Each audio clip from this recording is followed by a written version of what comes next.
Hello everyone, आज है 17 जुलाई और आज इस वीडियो में हम बात करने जा रहे हैं दो ऐसे छोटे बैंकिंग शेयर के बारे में जो देखा जाए तो भैया एक बड़ी रफ्तार दिखा चुके थे, लेकिन अब धीरे धीरे दोनों ही शेयर्स में एक प्रेशर बिल्ड होता हुआ नजर आ रहा है। पहला है आईडीएफसी फर्स्ट बैंक और दूसरा है फेडरल बैंक। दोनों ही प्राइवेट बैंक है और दोनों के ही शेयर्स अगर हम देखें तो 100 रुपए से कम के है। एक 54 रुपीज का शेयर है और दूसरा भैया 87-88 रुपीज का शेयर है। अब दोनों में से फंडामेंटली स्ट्रांग कौन सा है, दोनों में से कौन सा शेयर खरीदने लायक है या दोनों ही खरीदने लायक है, उसके बारे में हम यहाँ पर चर्चा करेंगे। कौन सा लेवल मुझे खरीदारी के लिए पसंद आता है वो भी हम यहाँ पर ज़रूर डिस्कस करेंगे। लेकिन उससे पहले अगर आपने अभी तक चैनल को सब्सक्राइब नहीं किया है तो प्लीज़ अभी इसे सब्सक्राइब कर लीजिए, क्योंकि आगे भी बहुत सारे वीडियोस हैं जो आपको काफ़ी ज़्यादा हेल्प करेंगे। तो शुरुआत करते हैं हम आईडीएफसी फर्स्ट बैंक के साथ। 54 रुपीज़ का शेयर है, पिछले एक महीने में लगातार टूट कर आया है, तकरीबन 7.5% की गिरावट है। 58 रुपीज़ से 54 पर पहुंच चुका है। एक साल में अगर हम देखें तो पिछले एक साल में 110% का ग्रोथ है। अब देखिए 25 रुपए का शेयर था, 68 के करीब पहुंचा, वापस टूटकर 50 के करीब आया, वापस रफ्तार इसने दिखा दी, वापस टूटकर उसी के आसपास आने की कोशिश कर रहा है। लेकिन दोबारा एक स्ट्रांग सपोर्ट भी यहाँ पर बिल्ड हो रहा है 53-54 रुपीज के आसपास। तो कोशिश कर रहा है कि भैया यहाँ से ऊपर जाने की ये कोशिश करे। जबकि दूसरी ओर फेडरल बैंक की मैं बात करूं तो एक महीने में फेडरल बैंक के शेयर में 3-3.5% का ग्रोथ है। जहां आईडीएफसी फर्स्ट बैंक में गिरावट थी एक महीने में, वहां फेडरल बैंक में ग्रोथ है। एक साल में आईडीएफसी फर्स्ट बैंक में जहां 110% का ग्रोथ था, वहां फेडरल बैंक में 68% का ग्रोथ है।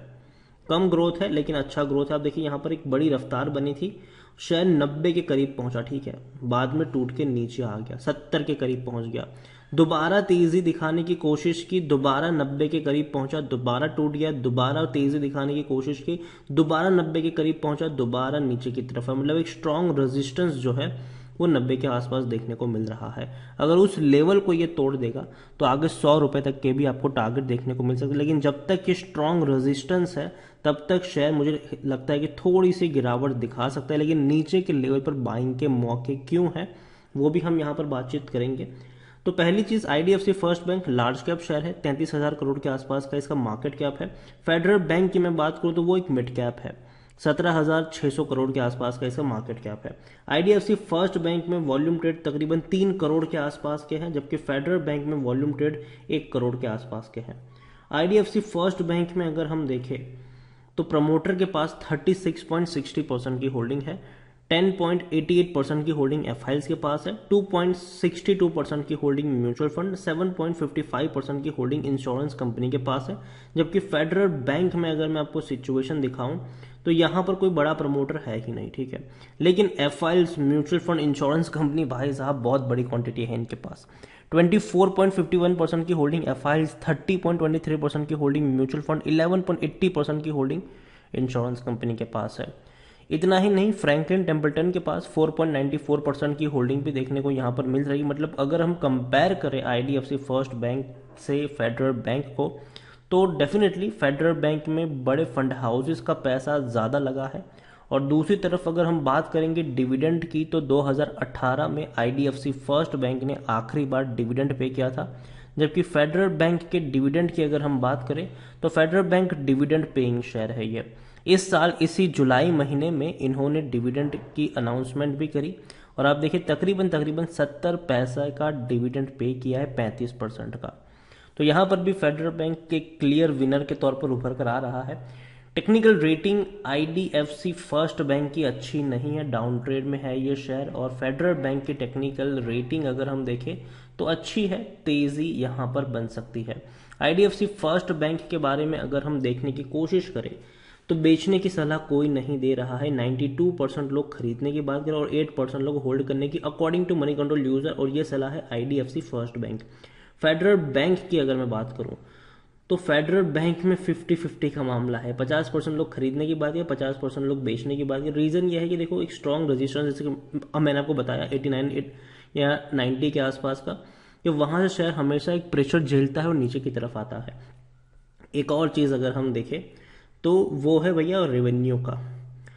8,500 करोड़ के रेवेन्यू 2017 में जो थे आईडीएफसी फर्स्ट बैंक के, आज वो 16,000 करोड़ है, तो बहुत बड़ा जंप है। फेडरल बैंक की तरफ अगर हम जाए रेवेन्यू के मामले में, तो रेवेन्यू 8,700 करोड़ का 14,000 करोड़ है। तो कह सकते हैं कि रेवेन्यू में कम है फेडरल बैंक, लेकिन प्रॉफिट्स अगर हम देखें तो फेडरल बैंक के प्रॉफिट बहुत ही शानदार है। 850 करोड़ के प्रॉफिट 1,650 करोड़ पर पहुंच चुका है, जबकि आईडीएफसी फर्स्ट बैंक में रेवेन्यू भले ज़्यादा है लेकिन प्रॉफिट नहीं है। कंपनी नुकसान में थी 2019 और 2020 में। 2021 में प्रॉफिट में जरूर आई और ये एक अच्छी बात है, एक अच्छा संकेत है, प्रॉफिट में आई है। देखिए, और आईडीएफसी फर्स्ट बैंक मुझे पसंद आता है, इसमें कोई बुरी बात नहीं है, बहुत ही बढ़िया बैंक है। लेकिन अगर हम यहाँ पर दो बैंक को कंपेयर करें तो डेफिनेटली यहाँ पर फेडरल बैंक का जो पलड़ा है वो थोड़ा सा भारी जरूर है। दूसरी तरफ फेडरल बैंक की अगर मैं आईडीएफसी फर्स्ट बैंक की मैं बात करूं तो देखेंगे कि बैंक एफडी से अच्छा रिटर्न इन्होंने लॉन्ग टर्म के मामले में नहीं दिया है, डिविडेंड भी पे नहीं कर रहा है शेयर, और हाँ, खरीदने का अभी भी सही वक्त है क्योंकि शेयर अभी भी ओवरबोट जोन में नहीं है, कोई भी रेड फ्लैग्स यहाँ पर नहीं है।